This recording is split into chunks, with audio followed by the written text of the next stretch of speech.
exactly just 60 minutes, Earth loses the one molecule that quietly keeps almost every living thing alive. Nobody notices until it's too late.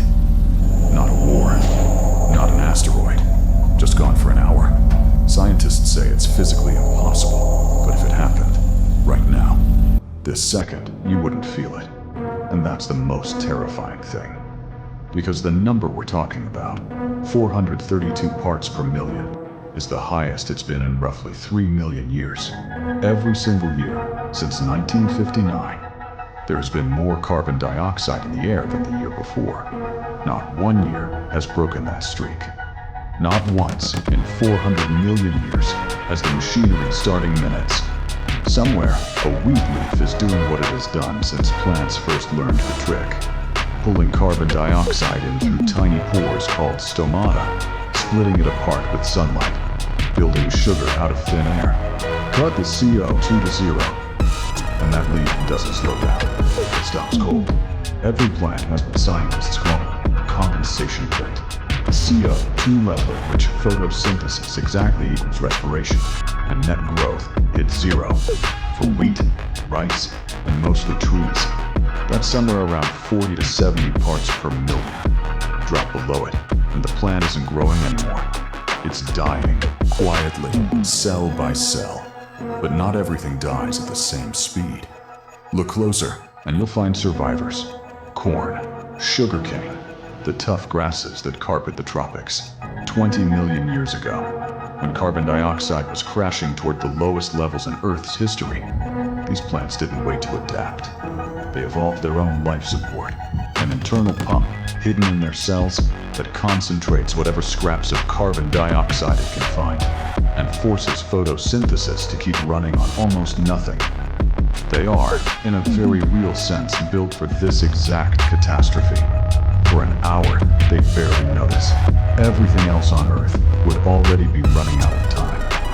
Scale that one leaf up, multiply it by every tree in the Amazon, every kelp forest, every field of grass on every continent. In this hour, the planet's entire green machinery, the thing that built our oxygen, our soil, our food chains, goes idle at once. It wouldn't kill the forest in 60 minutes. Roots hold carbon. Trunks hold carbon. But the engine, the daily conversion of sunlight and air into living tissue, simply switches off.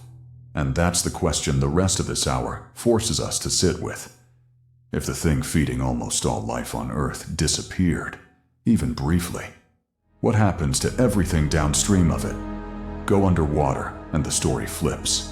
The ocean isn't starved by losing CO₂. It's relieved of a burden it's been carrying for 200 years. The ocean absorbs roughly 30% of everything we put into the air. Every molecule it takes in turns. Seawater, a fraction more acidic. Carbonic acid forming, hydrogen ions rising.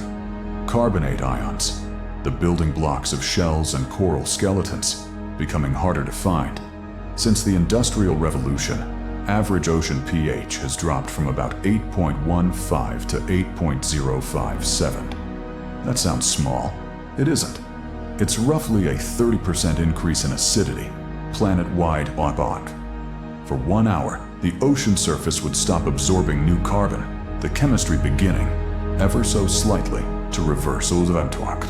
It's a single held breath in a 200-year exhale, meaningless on its own, for an hour.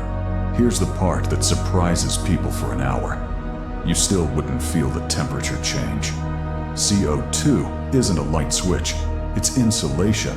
An individual molecule only lingers in the air a handful of years before the ocean or a leaf grabs it. But the warming effect of all the CO₂ we've already added works on a completely different clock, one measured in centuries, not hours. A blanket doesn't cool a room the second you pull it off. The heat it already let in has to work its way back out. So in this hour, the planet keeps the warmth it already has. What changes isn't the temperature, it's the machinery.